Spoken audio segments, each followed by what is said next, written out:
A dream is a wish your heart makes when you're fast asleep.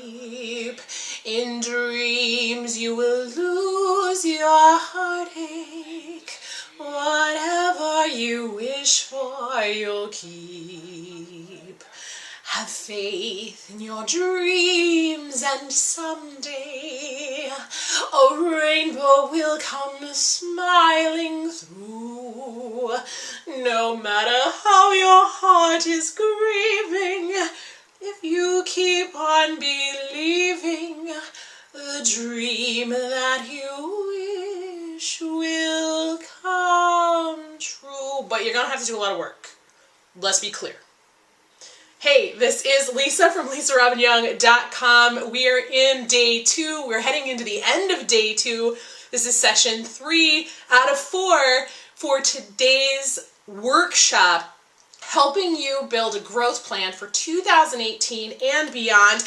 And Marie is here. Holy cow, it's so good to see you. Long time no speak. Hope things are well in your world. I've been silently stalking you on Facebook and checking in on your happenings every now and again. Glad to see you here. This is where the rubber meets the road, ladies and gentlemen. This is the moment where all of the work that we did yesterday and all of the work that we did this morning starts to become tangible goals for the next 12 months and beyond, for all of 2018 and what's left of this year. And I want you to be able to make the most of that time. So what I need you to do right now is get out those definitions of success that you created yesterday. Because from those, and with the information that you've been accumulating today about where you're at in your business life cycle, where you're at in your personal development, where you are on the creative entrepreneur spectrum, all that stuff is going to inform how we take those definitions and create real tangible success for you in the next year. Now, we've talked a little bit briefly before about dumb goals. We're going to start there right now, and then this break between sessions, you're going to actually define the goals for each of those key areas for 2018. Now, let me start with just what dumb goals are. Dumb, D-U-M-B, doable, understandable, meaningful, believable. We had a nice long conversation around this with your enoughness number yesterday, right?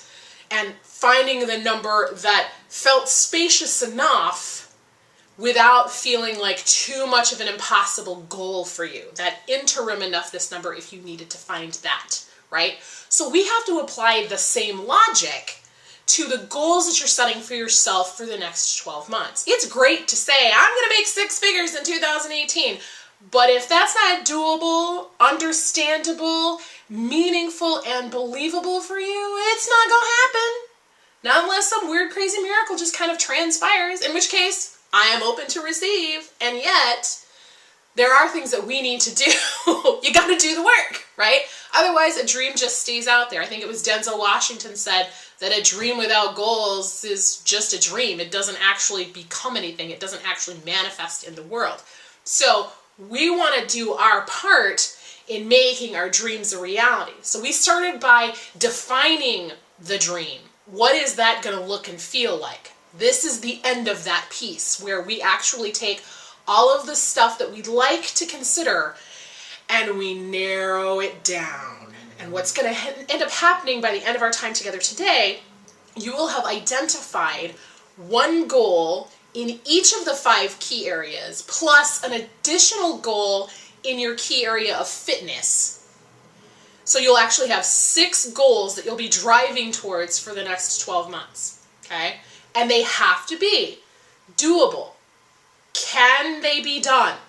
Not have you done this before, but is it possible for this thing to be done? If you don't know or you don't believe that this thing can be done, you're going to have a hard time going after that goal. Is it understandable to you? Do you understand what this goal is about? It doesn't matter if nobody else gets it. Do you get it? If you get it, check, okay? Is it meaningful to you? Does it mean anything to you, or is it just kind of a, meh? If it's a meh goal, you're not going to have any motivation or inspiration to stick with it. As an example, one of the things that's on my list of to-dos is dealing with weight loss.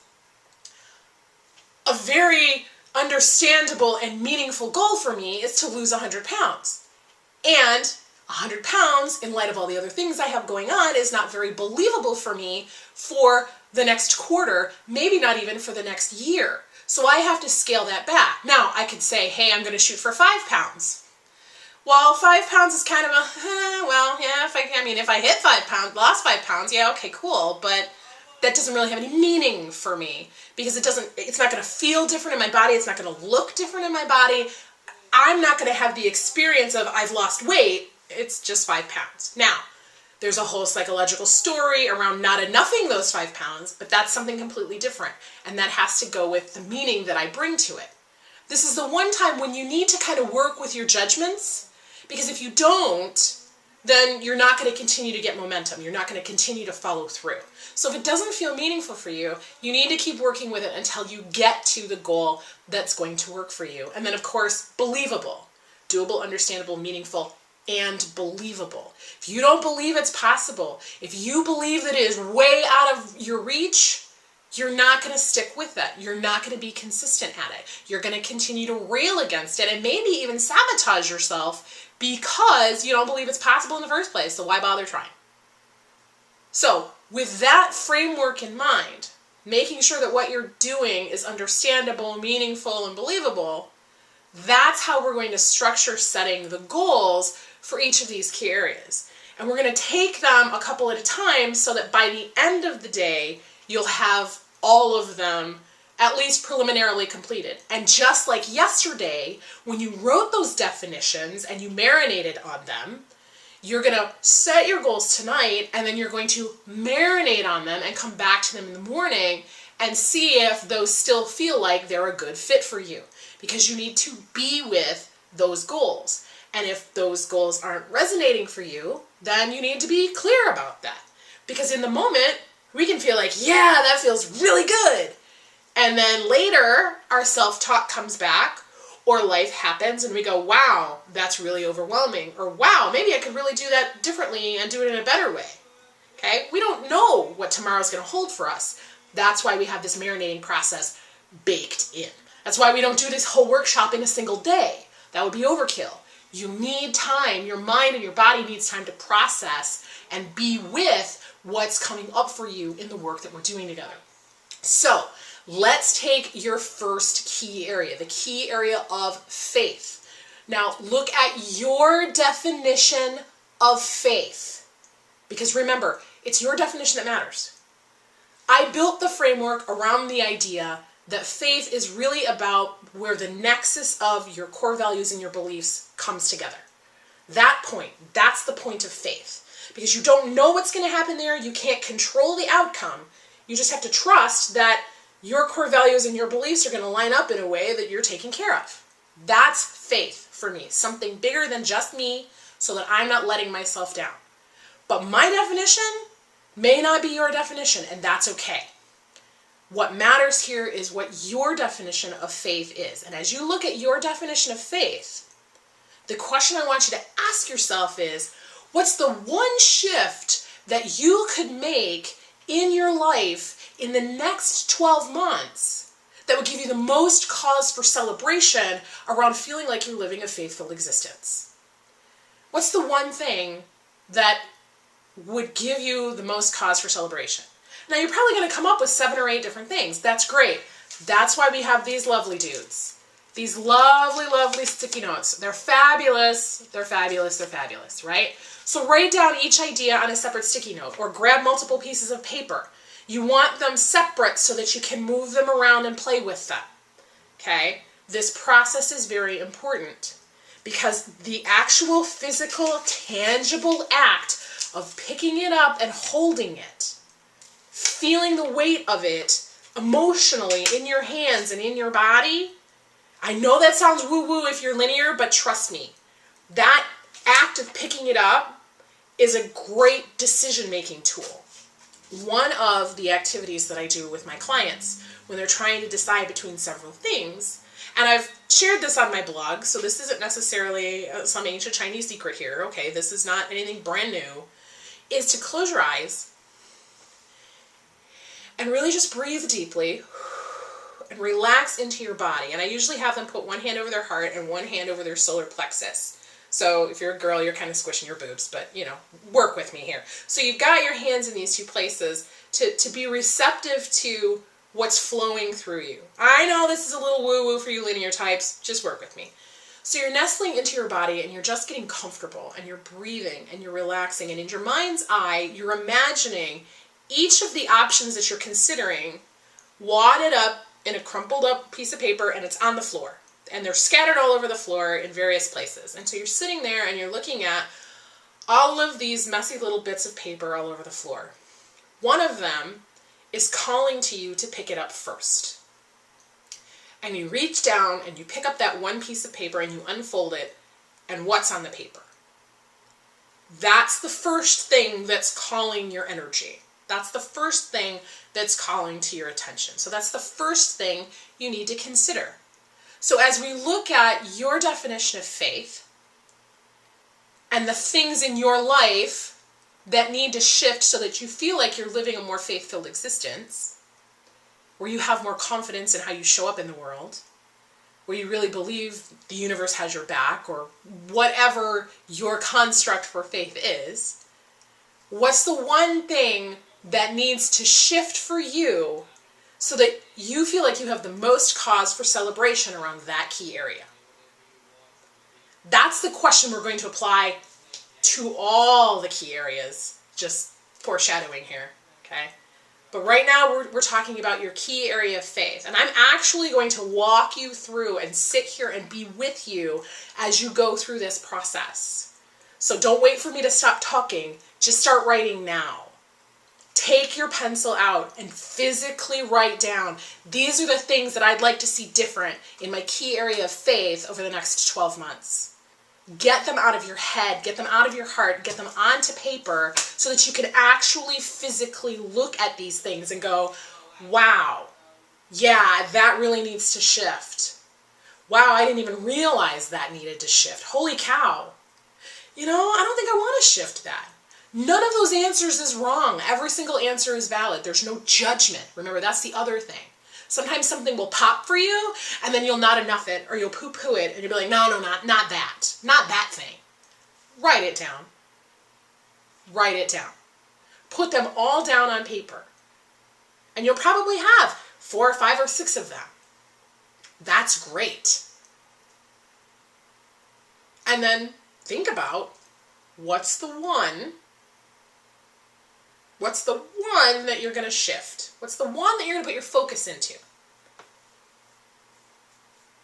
And that one goes to the head of the pack.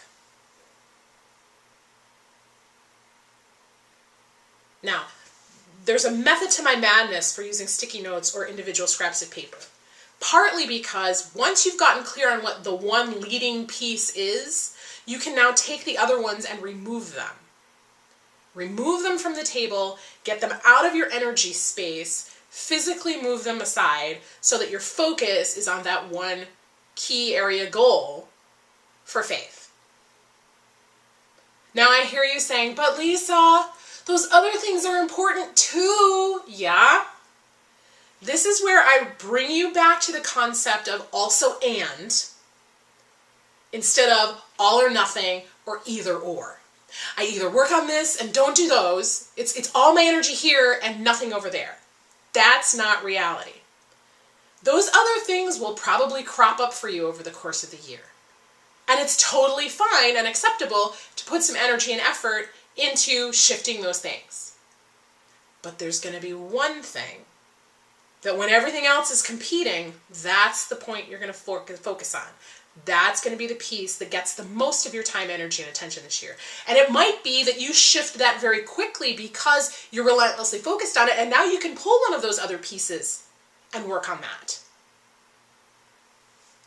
what ends up happening all too often is that we start spinning plates. We're going to focus on this thing and this thing and this thing and this thing and this thing and this. Oh, wait, I got to go get, oh, wait, and I got to, and then you're juggling and spinning plates and you're spending your life trying not to lose instead of trying to win. As you define winning. Let me be clear on that. Okay, you spend your life spinning all these plates instead of putting your focus and energy where you really want it to be. This activity of defining your key area goals is very important to helping you get clear now before things come to a head and start competing with one another in the throes of next year. Because it happens. You say to yourself, I want to accomplish this, and then something else goes out of whack in your life, and all your energy goes there, and you forget about this thing you said was important to you. Because that's immediate and emergent and has to be dealt with right now. And in the heat of the moment, that becomes the thing we focus on, and we forget, oh my gosh, this is the thing I said was really important to me. But if we proactively and preemptively set up these things and these goals for ourselves, then when the chips are down, we can hold ourselves accountable and go, yes, that's important, and I still need to find time for this because I said that this was important at the very beginning of the year and I have not changed my mind. And we start with the key area of faith because when you get that connection to something bigger than yourself worked out, it makes it that much easier to do the other things. It makes it that much easier to see down the road for the other goals that you're trying to set. When I first started teaching this process, I didn't teach it in any particular order. It was, just assign your goals and go for it. But over time, what I found was people got tripped up on the faith piece, they got stuck and they stopped. Or people got tripped up on the fortune piece and they got stuck and they stopped. And they never finished, so they never saw the results that they wanted. So we start with the piece that is the most personal and the hardest to define because it's the piece that extends beyond ourselves in a very intangible way. Our core values and our beliefs, and how does that play out in the world, and what do I need to shift in order to feel like I'm living a more faith-filled life? Now that could take any number of forms. For me this year, my faith goal was about finishing this book because that was the ultimate show of faith in myself. To actually get this book done and get it out into the world and share it with people and let them know, hey, I see you, creative entrepreneur. I know what you're going through. I've been there. Here's how you fix that problem. That was the ultimate test for me, that if I could get that book done and out into the world, even if I didn't even sell, 3 copies, that would be a show of faith in me. That would be me living a faith-filled existence and showing up and going, I did it. I really can do these things. I have confidence in me. And the bigger world is at play here and I'm a part of it. So the thing that needs to shift may manifest in a lot of different possible activities or actions. We'll get granular with the actions that support the goal in a minute. Well, we'll probably not get to that till tomorrow. But the point here is, what's the goal you're driving toward? What's going to be that year-long goal in that key area that's going to give you the most cause for celebration at the end of next year? To hit that and go, man, yes! To finish this book, it's taken me all year. To finish this book and to get it into the world, it's like, yes! I can celebrate that. No matter how many copies I sell, I can celebrate that. What is your key area of faith goal for the next 12 months? What is going to be that one thing that gives you cause for celebration? Helena is here. Hello, Helena. This is going to be repetition for you because you did this at the workshop in Nashville, but it's also good for you to kind of reassess and reevaluate and make sure, yep, this is still what I want it to be. Once you've got that key area of faith goal assigned, now we're going to shift to family. Looking at your definition of family. Who the empowering people are in your family. And remember, family is not just about blood relatives. These are about the people that you choose to be your supporters, your encouragers, your uplifters, the people who have your back. Okay, the people who know you intimately and love you anyway. Okay, as well as those toxic relationships that you want to change, that you want to continue to maintain and have to set boundaries around because you still want them in your family and you know that things aren't working. Okay, that's the whole picture. How are you defining that? And inside that key area of family, what's the one shift that if you made it in the next 12 months would give you the most cause for celebration? What's the one goal? And again, you're going to write down a bunch of different things. Oh, I'd really like to spend more time with my significant other. I'd really like to have some quality time with the kids. I'd really like to work on my relationship with myself. That was my goal this year. I just went through a divorce and I've been apart from my ex-husband for a little over a year now, but our divorce wasn't final until February. And I didn't want to be like, oh, let's start dating and all that. Like, I needed to work on me. I needed to reconnect to me. I needed to find out who I was outside of a marriage, outside of being a mom all the time. I needed to get back in touch with me and start taking care of me again. And even finding out what that meant. That was one of my key area goals this year. My key area goal of family was my relationship with myself. If I could make that shift over the course of the year, that would give me the most cause for celebration. Now again, there are other things out there. I have 2 sons. I now have an ex-husband and I have a relationship to manage there. And he's engaged, so there's a relationship to manage there. That doesn't mean that those things don't get my attention. It means that my primary focus, my priority is this relationship right here with me. Because if I don't take care of this, I can't possibly take care of any of that. But that wasn't the case last year. Last year, it was my relationship with my kids. Because I didn't want them to think that mom was leaving them. And I really wanted to show up as a strong mom figure in their lives, even with distance between us. That was last year's goal. This year is working on me. Okay? So, in the process of doing that, these other things come up. Hey, my kid is coming down here to go to school. Okay, great. I can have a place for him here and we can have a relationship and I can work on that relationship in the moments that I need to work on it. That doesn't mean I'm not still working on the relationship with me. I'm trying to show you that also and, okay? Instead of the either or, all or nothing. I can still work on my relationship with me and make that my primary focus in my key area of family and still spend quality time with my children. Meet new people. Go be social. I can do that. And when those things start to conflict with one another, I come back to my primary goal this year was taking care of me. So that's what I've got to do first. And if I then choose to go in another direction, I've made an intentional, conscious choice to go against what I said was important to me. And I have to deal with those consequences.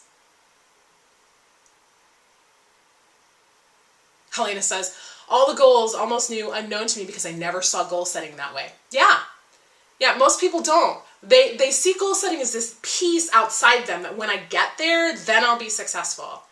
And I say all the time, success is a destination and you're already there. This is success. This room right now with everything in it is today's success based on all the choices that I made up until today. I could have chosen to say no to this desk or this printer or this microphone or that coffee cup, right? I could have chosen differently about all these things, but I chose this. And so this is success for me today. For better or for worse, this is what success looks like for me today. And the goals that you set and drive toward need to come from in here, not something out there. It's not about changing yourself or hitting some outside goal. It's about shifting you and shifting the way you relate to the world so that you feel more in alignment with yourself. And what happens is, as you do that, because you're a creative entrepreneur, your business shifts too. That's why we don't need to be like, I'm going to be a 6-figure entrepreneur, blah, blah, blah, blah, blah, blah, blah, blah, numbers, goals, money goals, money goals. We have a key area of fortune. We'll get there. But when we take into account the other pieces, remember, fortune is only 20% of the picture. Faith, family. And in goal setting, it's only a sixth of the picture because we have 6 goals, and 2 of those are fitness goals. So get your family goal worked out. Which one's going to be number 1 for you? Use those sticky notes, move them around. Decide which one's going to be number 1. And then clear the other ones out of the way. Again, not because they're not important, but because you're consciously choosing this as your primary focus in that key area. And now we're going to shift to fitness. Fitness has 2 goals. It's the only one that has 2 goals because, again, most of us think of fitness as we're taking care of the container. I need to lose 100 pounds. I want to get my teeth whitened. I want to get a massage every week. Whatever, okay? We look at the physical container and we forget about what's being contained within that container. That's why we set 2 fitness goals. One for the container itself, and those are the ones that we pretty much know how to do. I'm going to lose 100 pounds. I'm going to lose 50 pounds, right? And then the one that's for what's being contained inside the container. Your mental, spiritual, emotional, social growth goals. Like, how are you taking care of yourself so that you can live a life of fitness? Mental fitness, emotional fitness, physical fitness, right? Now again, doable, understandable, meaningful, and believable. In light of what you're trying to shift in your family, is it reasonable to expect that you're going to be able to lose 100 pounds in the next 12 months? Maybe it is, maybe it isn't. If it is, great. If it's not, find the dumb goal that works. Likewise, if you know that getting your body in better shape is important to you, and a 50-pound weight loss goal is very important to you, is it really going to be feasible for you to try and learn 2 new languages and go to Italy and study abroad? Maybe not, because you'd be introduced to all this yummy new food that you might actually adore, and there goes your 50 pounds. So again, what one shift that if you made it over the course of the next year as it relates to your physical body, what's the one shift that you could make that would give you the most cause for celebration? For me, that was going gluten-free and being consistent with it 90% of the time, which is like 29 out of 31 days a month. So I get 2 days a month where I can have some gluten or accidentally have some gluten because something had it in it and I didn't know about it, right? That was my choice for this year. Yes, ideally I would love to lose more weight, and I know that this was a first step that I had to take and get consistent with first, which would then encourage me to pick up the pace with exercise and do some other things because my body would feel better.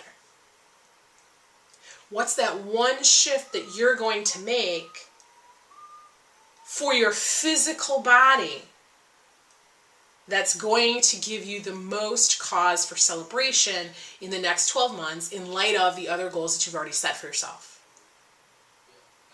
And then turn the mirror inward. What's the one shift you could make with your mental and social emotional fitness? What's the one shift you could make over the next 12 months that would give you the most cause for celebration? For me, it was about developing my business model. Because that, for me, was a powerful way for me to step into my CEO-ness. My emotional worthiness issues have to be dealt with to step into the role of being the CEO of my company. I stopped saying most of the time that I'm a business coach and started saying I'm the founder of an incubator for creative entrepreneurs. That was a task that I did, a wording task, a small little change, but it was a task that supported that goal. And we'll talk about how your tasks support your goals tomorrow. But the goal was stepping into that CEO role and redefining my business model as a means of dealing with some of my self-worth issues internally. So the goal can sometimes feel like it has absolutely nothing to do with the key area. It's not about what the rest of the world thinks. It's about how you connect the dots.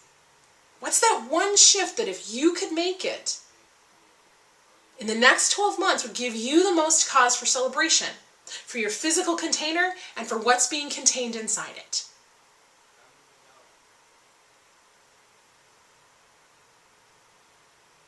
Write that down. Sort them out. Fist fight over them if you have to. Rocks, paper, scissors, shoot. I'm going to go with this one. And when you've got that clear, scrape away the other ones. Get them off the table.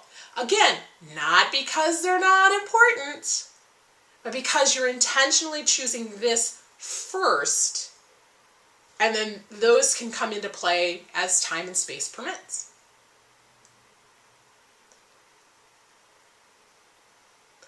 Now we come to fortune. Now we come to the money stuff and how we handle the money stuff and how all of that stuff plays out in our lives as well as our work. Now you have one fortune goal. That might be a personal income goal. It might be a business income goal. It might be learning how to implement profit first in your business. It might be revising your business model.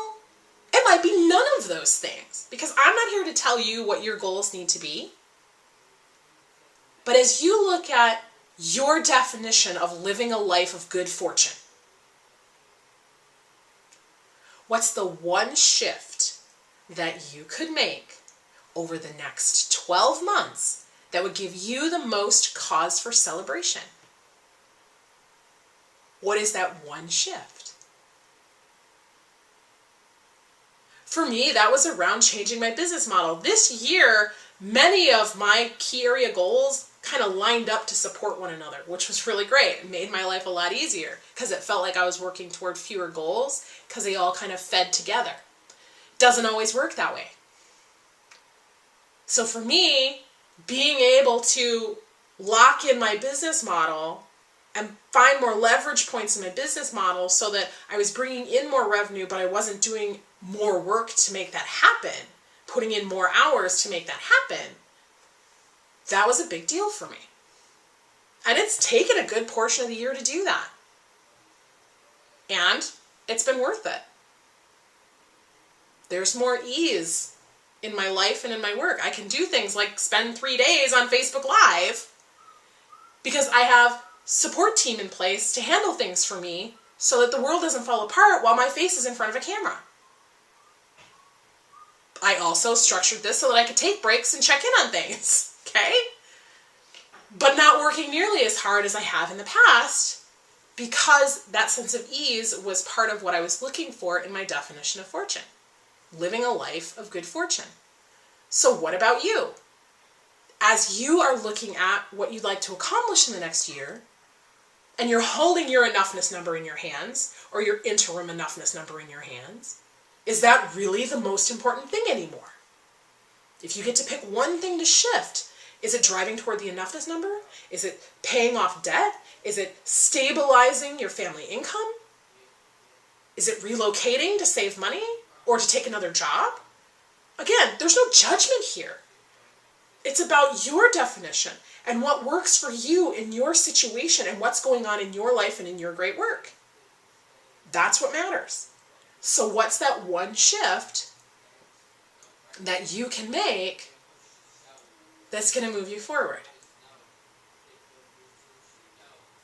And then our final key area, freedom. This is the one that kind of touches on all the others. It's kind of a catch-all. You can kind of, oh, I really wanted to use that goal, but I picked the other one for fortune, so I'm going to put that one as my freedom goal. You can totally do that. And I'm going to encourage you to do just like we do with all the other ones. Look at your definition. How do you define a sense of freedom for the next 12 months? What does that look and feel like for you? To be fully free, for me, was about being able to come and go as I please, to have mobility, to have money in the bank, to be able to take care of some things so that when emergencies cropped up, I wasn't scrambling or panicking. To know that my needs were met, because I just transitioned through divorce. and basically started over with nothing except the income that I was making from my business. And when I first moved here, that wasn't enough. That was not enough money to cover all the things that I needed to do to be able to live in Nashville. I had just launched the incubator when I moved here. I was 2 months in. Client income was new and unpredictable. Kind of dangerous to do that. Move to a whole new city where you don't know anybody and you're not sure what your money's going to look like. And over the course of the year, I've built a stable foundation for myself that has enabled me to have that sense of freedom, to be able to go and do things, to be able to meet people and have experiences that I couldn't have had I not made that my focus.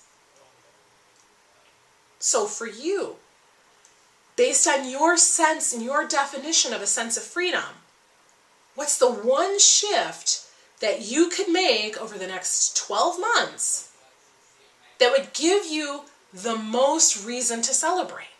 Like, what would be that thing that if you could accomplish that, oh man, talk about how good that would feel. Woo! And it very easily could be something from one of the other key areas, that's fine. And it doesn't have to be. It could be one of your big dreams. 2 years ago, my big dream was, I want to get this book done. And so it was on my list. That was my freedom goal, to get this book done. Clearly, I didn't achieve that goal, and sometimes we don't. But I got moving on it, and 2 years later, here I am. It's ready to drop in November. Whoa! Exciting times. Okay? And that leads me to another very important point. Sometimes we don't hit those goals, right? So let's plan for what we want. And then when we get into the growth plan specifics tomorrow, and we start actually putting it on the calendar, you'll then discover why the book didn't get written 2 years ago. I never put it on the calendar. It was a goal, but I didn't really start moving toward it. Okay? So a dream without a plan is just a dream, as Denzel Washington says. But a dream, that you turn into a goal still's got to be executed on. Right? So that's what we'll talk about tomorrow as we start talking about the execution phases of all of this. But for now, right now in this moment, you need to decide, what are those 6 key area goals going to be? Faith, family, 2 for fitness, 1 for fortune, and 1 for sense of freedom. As you start to define those and get clear on them, give yourself some bandwidth during this break that we're about to take and ask yourself, what does that really look and feel like? Like, how will I know when I've really achieved that? Sometimes it's really easy to say, oh, well, when I have achieved it, I'll step on the scale and I'll be 100 pounds lighter than I am today. That's how I know I've achieved 100-pound weight loss. For other people, it might be, well, not only am I going to step on the scale, but then I'm going to keep it off for 3 months or 6 months or whatever. Okay? So you need to start to get clear on what are the parameters of success? What are the constraints of success around those goals? So, yeah, I want to be, I want to have this great relationship with myself. I want to work on the relationship with myself. Well, how do I know when I've done that? Well, when I can confidently make a decision without judging myself harshly, and when I do recognize that I'm judging myself, I forgive myself, and I'm able to move on, then I know I've improved the relationship with myself. Okay? So in this break that we're going to take here in like 2 shakes of a lamb's tail, finish figuring out what your goals are if you haven't already, and then start to quantify, what is that going to look and feel like in 12 months? Like, this is what I want, and I'll know I've gotten there in 12 months when this happens, when I see this thing going on. When I have $3,000 in the bank, I know I will have achieved that. Sometimes it's really easy. Other times it's more about, well, it'll feel like this 80% of the time instead of 12% of the time. Okay? That's what you're going for here. Are there any questions on that or anything else that we've covered? If there are, please put them in the comments. If you have any ahas or anything else you'd like to share, you can put those in the comments too. That's what I'm here for. I like to get your questions and make sure that we're leaving no stone unturned for you. In our next session, we're going to take these 6 goals and we're going to put them in priority order. We're going to actually rank them. So don't move ahead on me because there's a process that I want to teach you for that. Helena already knows it because she was at the workshop, but it's going to be helpful for you to be able to work through how to determine what's the real priority. But you can't do that until you've actually decided what those 6 goals are going to be. So get up, move around, stretch your body, whatever. Join me back here at 4 p.m. Eastern, so that's 50 minutes from now, with your 6 goals, and then we will work on prioritizing them for the new year. And until then, this is Lisa Robbin Young signing off, and blessings and peace. See you in a few.